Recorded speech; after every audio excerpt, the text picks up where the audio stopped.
Queridos irmãos e queridas irmãs, a paz do Senhor Jesus. Saudamos a todos vocês com muita alegria em mais um programa EBD na Web. Hoje estaremos trazendo contribuições e reflexões acerca da lição 8, a mordomia do tempo. E já convidamos todos para refletirmos a verdade prática da lição que nos diz: não se pode recuperar o tempo perdido, por isso é indispensável aproveitar diligentemente o tempo que Deus nos concede.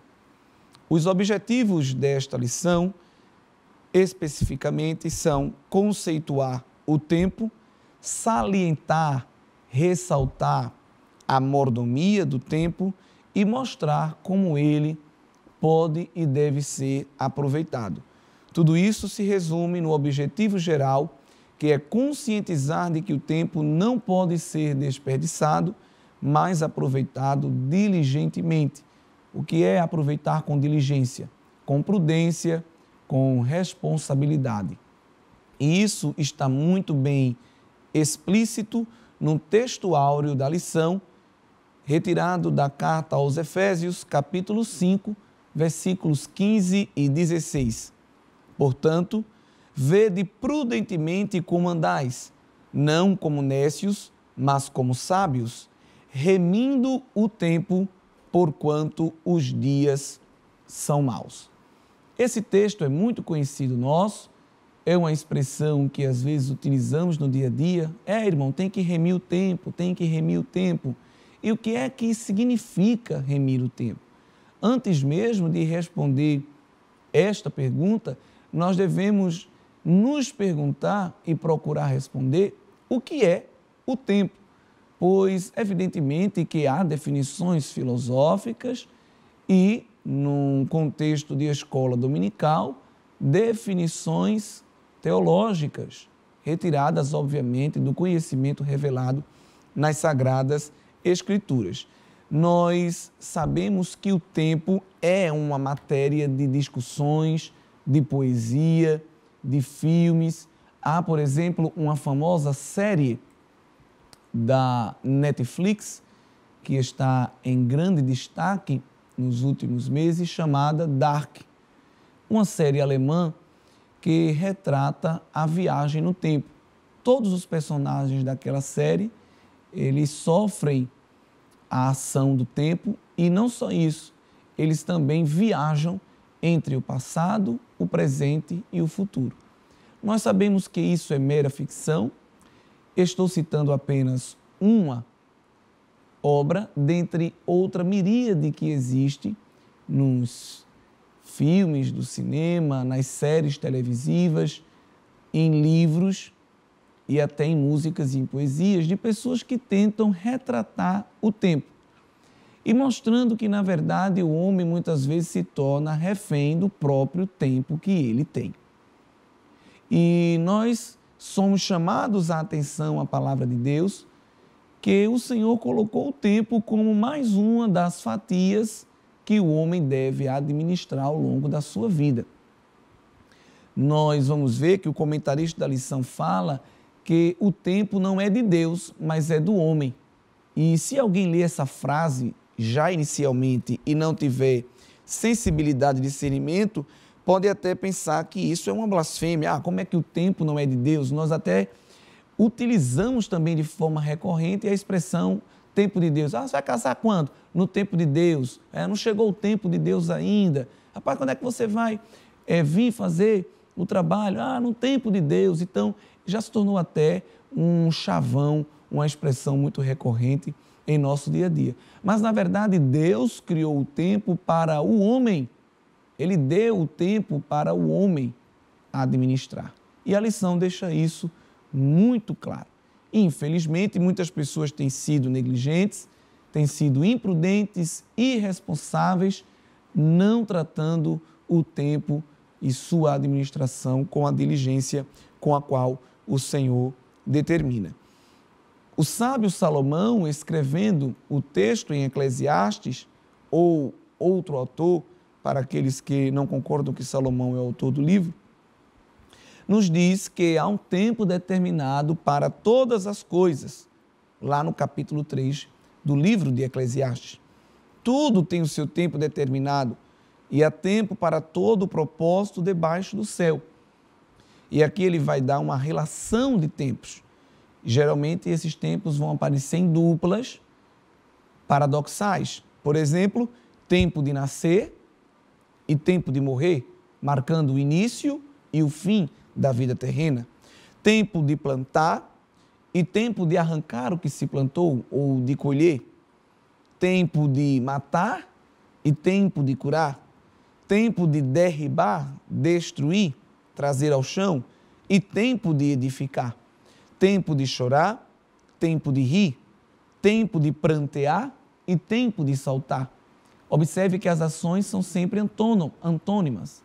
Por exemplo, tempo de chorar e tempo de rir são opostas entre si, assim também como são opostas com o tempo de prantear e o tempo de saltar.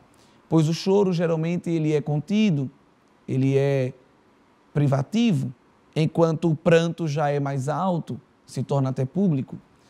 O rir também muitas vezes é mais contido, enquanto o saltar é muito mais espontâneo, expansivo e efusivo. E através do texto nós vamos observar que para tudo há um tempo determinado, uma ocasião, uma época. E a mensagem central que se quer passar com tudo isso é que nada é duradouro, nada é definitivo, tudo é efêmero, passageiro, tudo é vaidade. Que no contexto do livro de Eclesiastes, a palavra vaidade significa justamente algo efêmero, transitório e passageiro. E essa variedade de tempos, variedade de ocasiões, foram dadas ao homem por Deus para que nós administramos com responsabilidade. Ninguém deve se esquivar desta tarefa, pois a mordomia do tempo também foi, obviamente, confiada ao homem. Deus criou o tempo porque Deus é eterno. Deus não pode ser medido pelo tempo. Isso tem que ficar muito bem claro, tem que ser deixar bem claro ao longo da aula, para que se não faça confusões. Pois quem criou o tempo, a linha do tempo, foi o transcendente e eterno Deus. Aquele que era, que é e que há de vir. Aquele que é denominado pelo apóstolo João, registrando no livro de Apocalipse, as palavras ditas pelo próprio Cristo. Eu sou o Alfa e o Ômega, a primeira e a última letra do alfabeto grego. Trazendo para o nosso alfabeto, era como se Jesus estivesse se intitulando Eu sou o A e o Z. Ou seja, do começo ao fim, tudo eu sou. Isaías disse que ainda antes que houvesse dia, ele, Deus, já era. Vários textos bíblicos mostram que nada do que foi feito se faria se não fosse por Cristo, aquele que existia antes mesmo da fundação do mundo, antes da criação do tempo. Isso tudo é muito importante ficar claro, porque isso está muito claro ao longo da Bíblia Sagrada. E a eternidade de Deus é uma forma de nós entendermos que ele não se prende ao tempo. O homem é que tem a sua existência em determinada linha do tempo. Deus, jamais. Capítulo 57 do livro de Isaías e o versículo 15 diz: porque assim diz o alto e sublime, aquele que habita na eternidade e cujo nome é santo. Então veja que o endereço, o logradouro temporal de Deus é anunciado nesse versículo quando se diz que ele habita na eternidade. Em certa conversa com os judeus, Jesus disse: antes que Abraão existisse, eu sou. E vejam vocês que para os judeus, Abraão marcava o ponto inicial de uma grande história. Ele era o pai de uma grande multidão, o pai da fé, o pai de um grande povo. E muitas vezes era tido como o início da história do povo hebreu. Mas o Senhor Jesus vai afirmar que, na verdade, o início da história é Ele, pois Ele é quem cria a história. E dentro dos tempos que Ele criou, Ele coloca o homem para participar dessas épocas, dessas ocasiões, de forma responsável. Isso sempre tem que ser reafirmado ao longo da aula. Isso vai ser confirmado pelos que escrevem os evangelhos, pois isso também estava muito claro, por exemplo, para o apóstolo João, quando recebe a revelação, a inspiração das Escrituras, e lá no evangelho que recebe o seu nome, pois é segundo ele, no capítulo 1, nos diz: no princípio era o Verbo estava com Deus e o Verbo era Deus. Ele estava no princípio com Deus. Ele está falando aqui de Cristo, a segunda pessoa da Trindade, denominada também de Verbo. E no versículo 3 diz que todas as coisas foram feitas por Ele, e sem Ele nada do que foi feito se fez. Então, esta eternidade de Deus, ela não foi criada, pois Deus é pré-existente. Por isso que Ele não tem início. E Deus também não será consumido, nem consumado, pois Ele permanecerá existindo pelos séculos dos séculos. Então, dentro desta criação, Deus não está enquadrado, certo? Mas o homem sim é que é finito. É bem verdade que aquele que aceita Cristo e o confessa como seu Salvador passará também a herdar a eternidade. Um dos atributos incomunicáveis de Deus é a sua imortalidade, devido a ele ser eterno. Mas o homem partilhará também da eternidade de Deus depois de transformado em corpo glorificado, que é a última etapa do processo da salvação. E isso está muito bem retratado na primeira carta que o apóstolo Paulo escreveu aos Coríntios, no capítulo 15. Você também pode indicar essa leitura aos seus alunos. O comentarista da lição vai nos trazer as suas definições de tempo e utilizando as próprias palavras originais do Antigo e do Novo Testamento. O subsídio didático-pedagógico do primeiro ponto da lição vai nos trazer 3 palavras relacionadas ao tempo, uma delas em hebraico e 2 delas em grego. E é importante você, professor, também utilizar essas nomenclaturas, especificando os seus significados contextuais. Está aparecendo aí no rodapé as 3 palavras e você pode pesquisar em dicionários bíblicos mais aprofundados as conceituações e fazer uma tabela ou transcrever para o quadro branco com o piloto, ou quem sabe, se você tiver um data show, colocar isso aí para os alunos verem, ou mesmo imprimir em pequenos folhetos e trazer para a sala de aula a fim de que os alunos tenham acesso a essas nomenclaturas. Queremos chamar a atenção, por exemplo, para a palavra hebraica ion, que é a utilizada no texto bíblico para tempo. Quando nós vamos ver lá no livro de Gênesis a ocorrência dessa palavra, referindo-se à criação de tudo em 6 dias.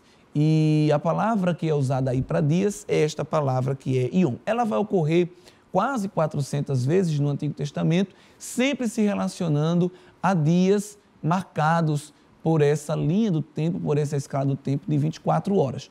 E há uma corrente científica chamada de evolucionismo que vai dar inspiração para uma outra corrente filosófico-teológica chamada de criacionismo da Terra Antiga, que são pessoas deístas, creem em Deus, creem na divindade, mas elas não creem que o mundo foi criado em 6 dias literais e que esses dias que aparecem no livro de Gênesis se referem às eras geológicas que nós conhecemos bem, como, por exemplo, o Triássico, o Jurássico, o Cretáceo, a era Paleozoica, a Mesozoica, a Cenozoica como um todo, com os seus períodos como esses citados, ou o Cambriano, Pré-Cambriano, Siluriano, Devoniano e todos os outros.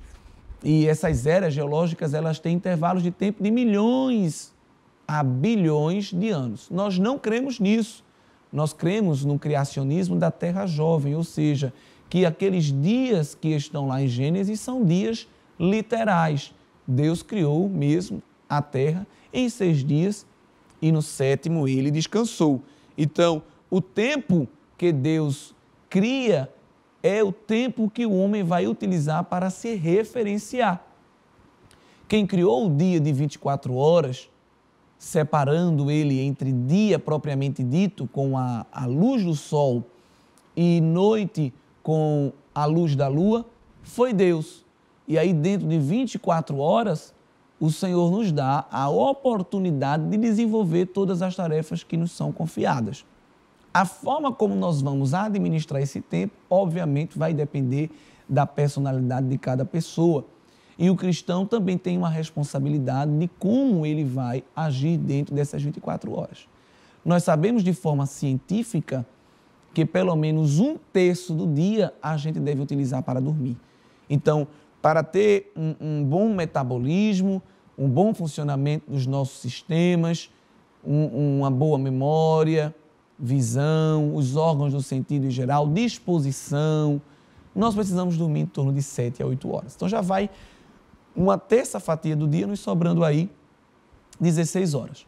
Geralmente, quase todos os empregos lidam com uma jornada de trabalho de 8 horas. Em geral, há pessoas que trabalham plantões de 12 horas, 24 horas. Eu estou aqui falando algo que é de média.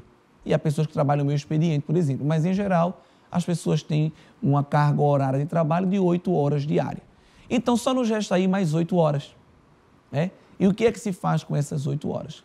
Uma pessoa que trabalha numa zona urbana, que vive numa zona urbana, numa metrópole, numa megalópole, claro que ela vai ter uma rotina muito diferenciada de uma pessoa que mora, trabalha numa zona rural, numa região mais pacata. Por exemplo, o trânsito hoje nas grandes cidades, e principalmente na nossa, numa região metropolitana com 14 cidades, e uma pessoa que às vezes mora 30, 40, 50 quilômetros distante do seu local de trabalho, ela vai perder muito tempo com deslocamento. Há pessoas que perdem 3, 4, 5, 6 horas para se deslocar, indo e voltando do trabalho.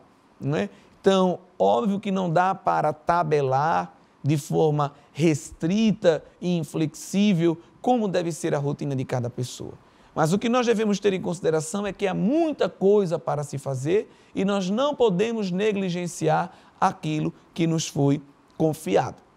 E interessantemente que o professor vai ter aí como subsídio teológico um trecho do livro Reflexões sobre a Alma e o Tempo, do Silas Daniel, e ele diz que ao longo do dia nós devemos fazer 3 coisas que nos são necessárias.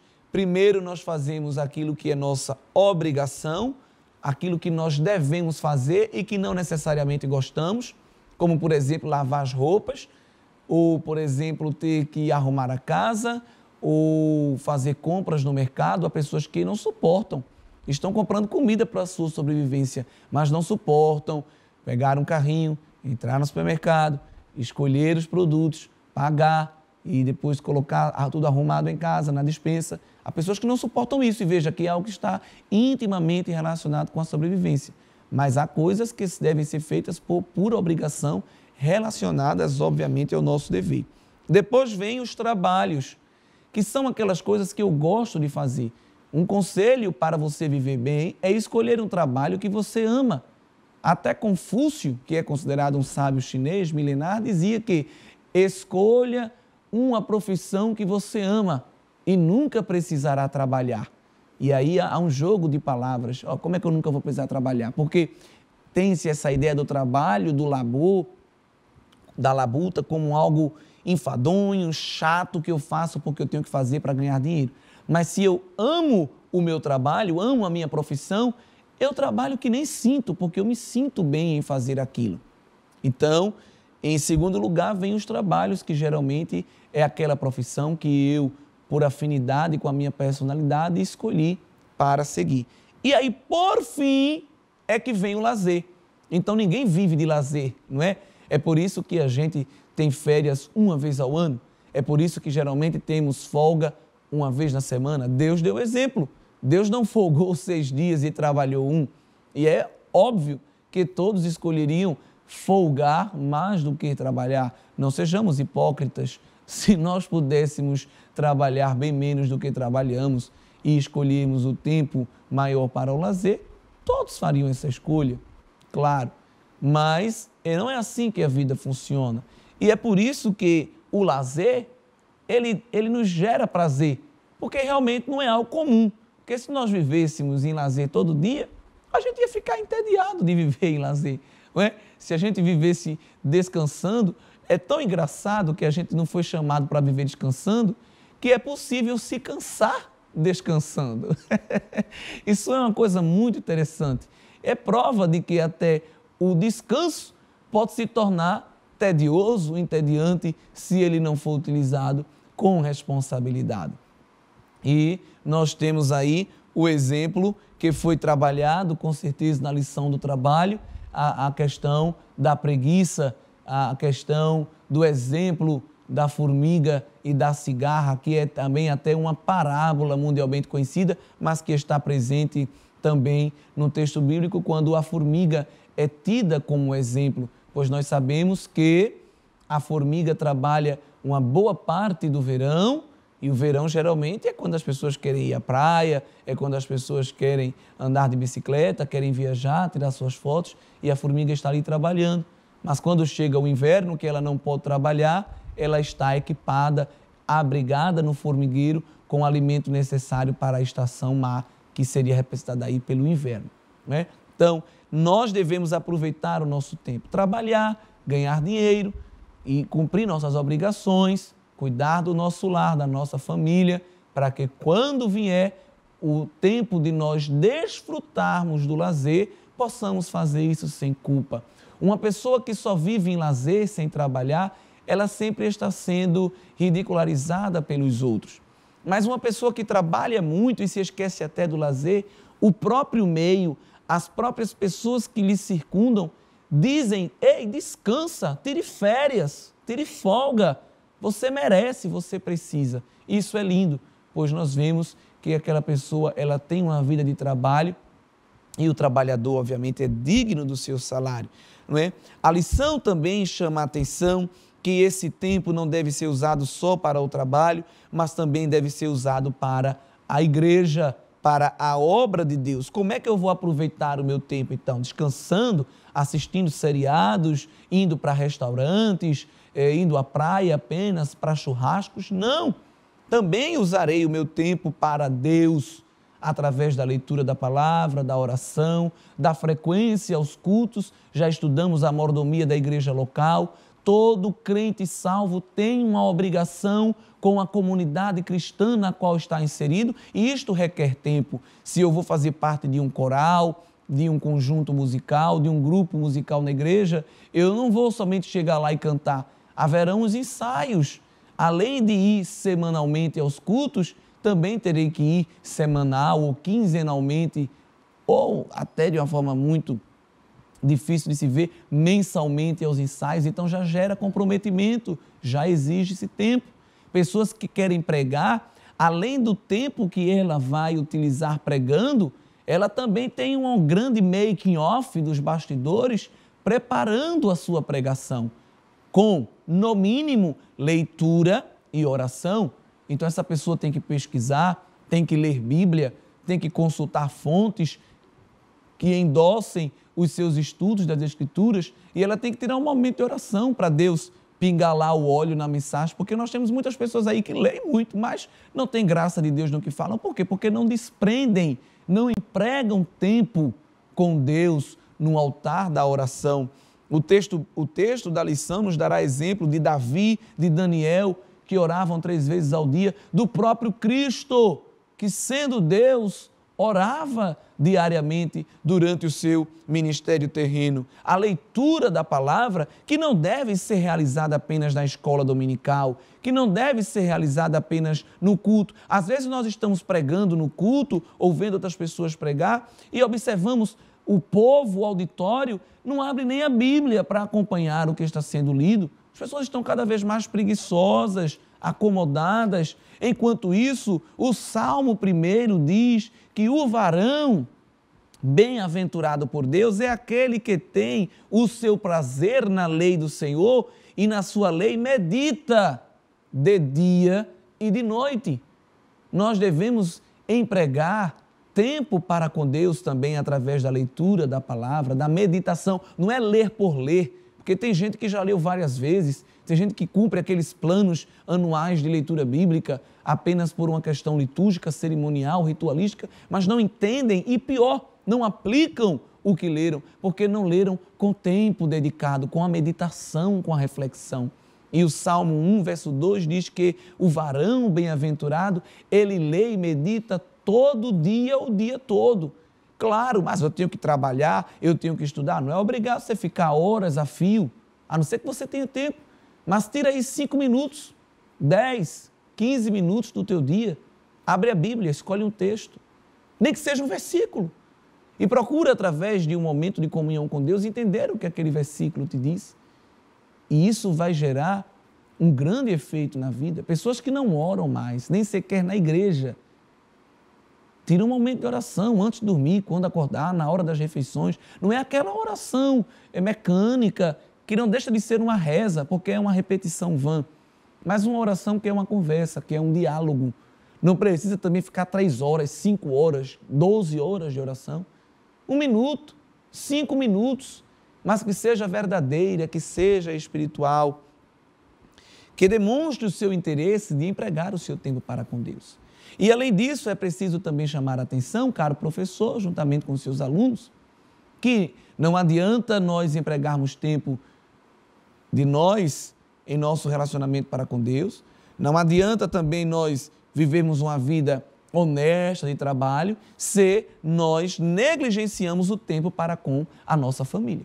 Então, há pessoas que vivem na igreja, é uma bênção, mas dentro de casa a sua família não lhe vê, não lhe conhece, não interage com ele.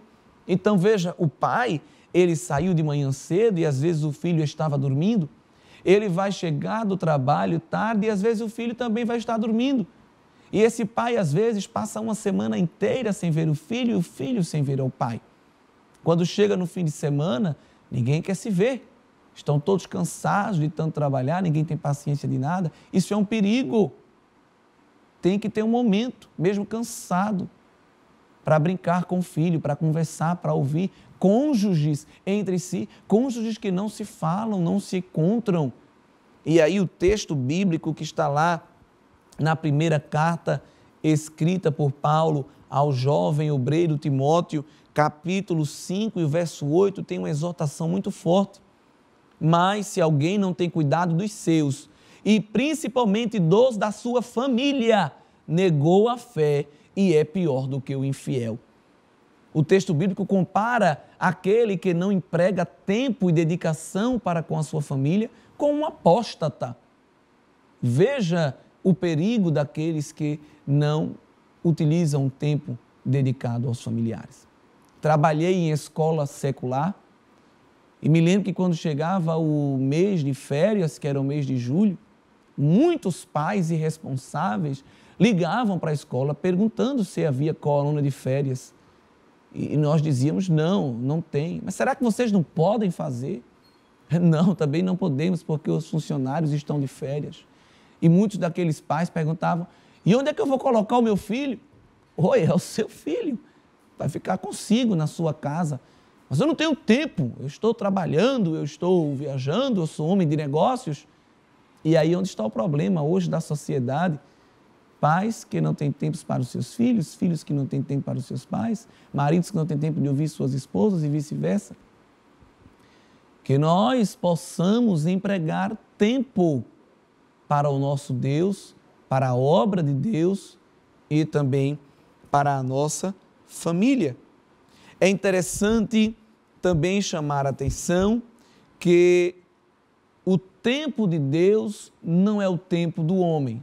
Isso muita gente já aprendeu quando fala da distinção das palavras cronos e kairos, que são 2 tipos de tempo, e isso está muito bem explicado na lição. O comentarista diz até que cronos é o tempo do homem e o kairos é o tempo de Deus. Isso já é muito bem conhecido. Por que o cronos é o tempo do homem? Porque ele é o tempo que pode ser medido, contado, analisado. É aquele tempo que se conta em anos, em quinquênios, em séculos, em milênios, em dias, horas, segundos e etc. O tempo de Deus, ele é melhor traduzido por ocasiões, por épocas, por intervalos de fenômenos. é um momento da história que Deus utiliza para realizar os seus feitos. Por exemplo, ao longo dos 33 anos da vida do Senhor Jesus aqui na terra, ao longo dos seus 33 anos de cronos, olha aí o tempo medido, Deus realizou o seu Kairos através de vários tempos. Que tempos? A encarnação, que é o nascimento de Jesus, o seu crescimento ao longo da infância e juventude, o início do seu ministério, os milagres que ele operou. Observem, por exemplo, que quando Maria, nas bodas de Caná, interpelou Jesus a fim de convidá-lo para fazer alguma coisa, porque o vinho tinha acabado, Jesus vai dizer para ela, ali no Evangelho de João, uma resposta que é muito conhecida nossa. Maria já reconhecia que Jesus era Deus e que ele podia fazer alguma coisa, mas lá no capítulo 2 e no versículo 4, Jesus diz: mulher, que tenho eu contigo, ainda não é chegada a minha hora. E essa resposta de Jesus é interessante, pois não falava apenas de hora cronos. Eu vou começar a operar de 4h15, eu vou começar a operar em 7 de agosto de 2019, em 21 de setembro de 2020, eu vou começar a operar apenas em 2025. Não! Essa hora que Jesus falava não era só cronológica, mas era também algo como ainda não chegou a ocasião, ainda não chegou o momento, ainda não chegou a época em que eu revelarei os meus mistérios. Embora nós vamos observar que logo após o Senhor Jesus operacionalizou o milagre. É interessante chamar a atenção, então, que, por exemplo, ao longo de 33 anos, e ao longo mais especificamente de 3 anos, que foi o ministério terreno do Senhor Jesus, Deus operou vários tempos: o tempo da encarnação, o tempo dos milagres, o tempo da crucificação, o tempo da ressurreição. Nós vamos ver, por exemplo, lá no texto que está em Atos, capítulo 1 e o versículo 7, Jesus respondendo uma pergunta aos discípulos, pois eles perguntam assim no capítulo 1, versículo 6 de Atos: Senhor, restaurarás tu neste tempo o reino a Israel? A pergunta dos discípulos era cronológica, eles queriam saber de datas, e Jesus vai responder uma resposta teológica bem alta, bem poética, muito profunda, dizendo: não vos pertence saber os tempos ou as estações que o Pai estabelece pelo seu próprio poder. Estações que Jesus fala aqui não é a primavera, o verão, o outono e o inverno, mas neste pequeno versículo a sua resposta é profunda, pois ele utiliza tanto o tempo cronos como o tempo kairos. Ele está dizendo: olha, não vos compete saber os dias e os anos e nem as ocasiões. Não vos compete saber os cronos e os kairos de Deus, pois não adianta querer calcular e nem medir o tempo, a ocasião, a época que Deus resolveu para fazer alguma coisa. Por quê? Porque o tempo de Deus não se enquadra na cronologia do homem. E o apóstolo Pedro, que ouviu essa resposta, aprendeu isso muito bem, tanto que na segunda epístola universal que ele escreve, no capítulo 3 e no versículo 8, ele vai dizer: a todos os que conhecem e esperam e aguardam a realidade da vinda do Senhor. Mas, amados, não ignoreis uma coisa, que um dia para o Senhor é como 1000 anos e 1000 anos como um dia. O que Pedro estava dizendo aqui é que o tempo para Deus é algo relativo e ao mesmo tempo é absoluto. Nós conhecemos um judeu muito famoso, Albert Einstein, físico alemão, que mudou a ciência ao desenvolver a teoria da relatividade. E através de matemática ele vai provar que o tempo é relativo. Mas as pessoas que não conhecem a Bíblia vão dar a ele esse título de alguém que definitivamente entendeu o tempo. Mas na Bíblia já estava revelado tudo isso. esta relatividade do tempo na mão de Deus, que controla-o, que faz algo demorado ser rápido e algo rápido ser demorado, pois Deus não se preocupa com o passado, o presente e o futuro. Ele tem todo o domínio de todas essas coisas, obviamente, na sua mão. Então, é importante nós chamarmos a atenção de que, como somos limitados, devemos aproveitar o tempo. Remir o tempo significa utilizá-lo, administrá-lo de forma proveitosa, pois ele é curto, ele é passageiro e nós devemos utilizá-lo a fim de praticar obras que edifiquem a nós e aqueles que estão ao nosso redor. Você pode pesquisar dados na sua aula para ilustrar como o homem administra o tempo. Se você observar, o comentarista diz, trazendo um dado de 2018, que o brasileiro está entre os 3 países do mundo que passa mais tempo navegando na internet. No nosso caso, são 9 horas no dia. E é um dos 2 únicos países onde o tempo gasto com redes sociais supera 3 horas e meia. Você pode até levar para a classe, antes de citar essa informação, um breve questionário. Por exemplo, perguntando se a pessoa tem rede social ou não, quais redes sociais ela usa, quantas vezes por dia ela acessa essas redes, quantos dias por semana e quantas horas por dia ou minutos. E você pode, em 5, 10 minutos da aula, fazer com que seus alunos calculem o tempo que eles gastam com as redes sociais. Aí depois você apresenta esse dado e aí você vai ter uma grata surpresa.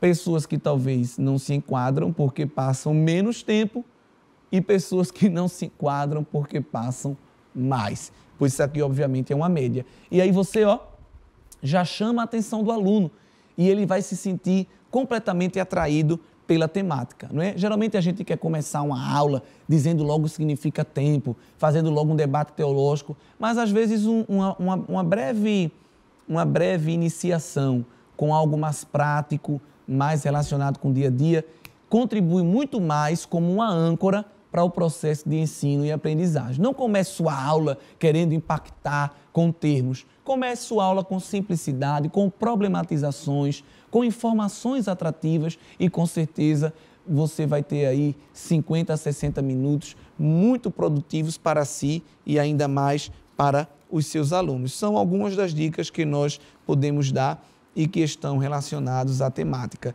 Outra coisa interessante também do livro Reflexões sobre a Alma ao Tempo, que é um dos livros que aparece na sugestão de leitura ao fim da lição, é que o Silas Daniel, ele marca 2 tipos de tempo na vida, o tempo medido e o tempo vivido. Olha que coisa interessante, não é? Fazer o que não gostamos é ruim demais. Quando faço o que não gosto, faço mal feito e perco meu tempo, angustio a vida. Todavia, se doso bem o tempo medido com o tempo vivido, e este último é vivenciado intensamente no que gosto de fazer, tudo se encontra no seu devido lugar e não há mais insatisfação. Então, há uma grande diferença entre o tempo medido e o tempo vivido. Nós sabemos que a expectativa de nossa vida está entre os 70 e os 80 anos. A expectativa de vida no Brasil tem aumentado, tem melhorado com a qualidade de vida em diversas regiões do país. E o salmista nos faz um apelo através de uma oração ao Senhor. Ensina-nos a contar os nossos dias. Mas não é Deus nos dando aula de matemática, ensinando a gente que um dia dura 24 horas, 1 hora dura 60 minutos, 1 minuto, 60 segundos e assim sucessivamente. Este contar os nossos dias está relacionado justamente com a interação entre o tempo medido e o tempo vivido. Porque tem muita gente que existe, mas não vive. Há uma diferença entre viver e existir, né? É um pensador que diz isso. Poucas pessoas vivem, pois muitas apenas existem. A maioria apenas existe. Porque o tempo medido e o tempo vivido está relacionado justamente com o que eu faço durante o meu tempo de vida, né? Como e em que e para que eu emprego o meu tempo. E nós que somos cristãos temos uma responsabilidade ainda muito maior, pois compareceremos diante de Deus para prestar contas em relação àquilo que eu fiz durante o meu tempo. Né? Eu gostaria também de citar uma breve poesia, um breve poema do autor chamado Laurindo Rabelo da Silva, intitulado O Tempo. E apenas usando as mesmas palavras, ele fez um poema com 1, 2, 3, 4, 5, 6, 7, 8, 9, 10, 11, 12, 14 linhas, 14 versos, e nos traz uma mensagem impactante relacionada com a lição. Deus pede estrita conta do meu tempo, é forçoso do tempo já dar conta. Mas como dar em tempo tanta conta, eu que gastei sem conta tanto tempo? Para ter minha conta feita a tempo, dado-me foi bom tempo e não fiz conta. Não quis, sobrando tempo, fazer conta. Quero hoje fazer conta e falta tempo. Ó vós que tendes tempo sem ter conta, não gasteis vosso tempo em passatempo. Cuidai enquanto é tempo em fazer conta. Mas, ó, se os que contam com seu tempo fizessem desse tempo alguma conta, não chorariam sem conta o não ter tempo. Que linda poesia, hein? Muito bem aplicada em relação a este versículo. Senhor, ensina-nos a contar o nosso tempo. Contar é colocar em prática um tempo edificante, produtivo e proveitoso, a fim de que não cheguem os maus dias, a velhice, o fim da vida, e a gente olhe para trás e se dê conta que a nossa conta não foi boa. A relação entre o tempo medido e o tempo vivido não foi equilibrado. Pois já diz um outro pensador que o que importa não são os anos de vida, mas a vida em seus anos. Então, a gente é muito levado para o tempo cronos. Quantos anos você tem? É uma das perguntas que a gente aprende a fazer logo, até mesmo quando você vai estudar outro idioma. Está num curso de inglês, de francês, de espanhol, de alemão, assim como as frases, por exemplo, qual é o seu nome ou de onde você é, uma das primeiras frases que a gente aprende a perguntar é qual é a sua idade ou quantos anos você tem. Porque a gente é muito levado pela cronologia do tempo. Mas a grande pergunta é, como é o tempo de Deus em minha vida? Como é que eu vivencio e em que eu emprego este tempo que Deus me colocou? Gostaria de encerrar citando a carta aos Efésios, capítulo 1 e o versículo 10. De tornar a congregar em Cristo todas as coisas, na dispensação da plenitude dos tempos, tanto as que estão nos céus, como as que estão na terra.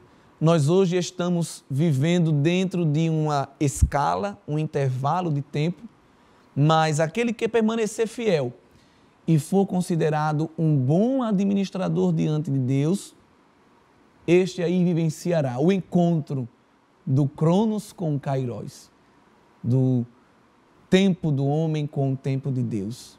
E aí, nenhuma linha do tempo mais será pequena para nós, pois nós agora estaremos dentro da dispensação da plenitude, consumação, completude, totalidade dos tempos, todas as épocas, tudo consumado, todo o plano da história do homem.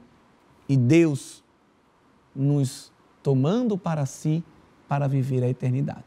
Enquanto isso, vamos dedicando ao Senhor e administrando também o nosso tempo. Nós somos felizes pela sua vida, nós somos felizes por todos aqueles que frequentam a escola bíblica dominical. Nunca deixe para improvisar de última hora a sua aula, querido professor e querida professora. Pois de repente, um aluno está indo pela primeira vez e a permanência dele na EBD vai depender da primeira impressão. Nós sabemos muito bem disso. Se prepare, leia, ore, dedique o seu tempo ao ensino e à aprendizagem da palavra de Deus. Um grande abraço a todos e a paz do Senhor.